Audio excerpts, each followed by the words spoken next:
投资我们的星球，无痕野餐日，活动将伫咧17日上午9点开始，伫咧基里博物馆盖亚广场举办。现场将会展示各种以回收物制造而成的帐篷，打造具有环保概念的野餐风格，响应422地球日永续发展的目标。4月17号在奇美的这个博物馆的盖亚广场里面要举行的这个无痕野餐日的暖身等一下可能好像也有要制作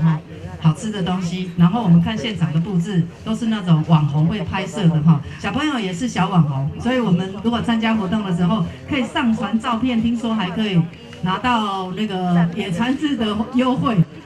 还会有优惠哦环保局也呼吁参加民众莫使用一次性的餐具，并随手炸造家己的物件以及粪扫等等，以行动来爱护地球。现在很多民众习惯性用免洗筷或是免洗餐具那这些呢，事实上都留下这些垃圾。我们希望呢，尽量不要使用塑胶制品，同时呢，绝对不要用一次性的，包括免洗碗、免洗筷、汤匙等等。同时呢，我们以这个野餐来讲，你去野餐之后呢，你吃的用的，希望呢，你来的时候本来就是干净的草地，离开的时候呢，把你这些垃圾也好，或是吃剩的东西也好，能够呢带回去。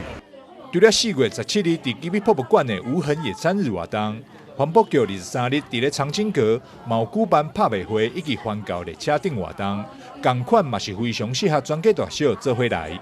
4月16号，我们在黄金海岸有一个净滩加写生的活动。4月23号，我们长青阁拍卖，同时呢举办环教列车，那有2列环教列车，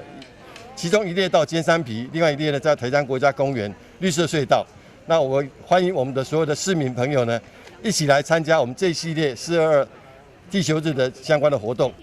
17日东港在咧无痕野餐日活动现场，有邀请台南知名乐团 Lazy 乐团、快乐先生魔术小丑表演、Happy 姐姐绘本导读，以及比尔街头演奏会。另外，有规划亲子市集等等，活动内容非常的精彩。台南市环保局欢迎市民大众踊跃报名参加。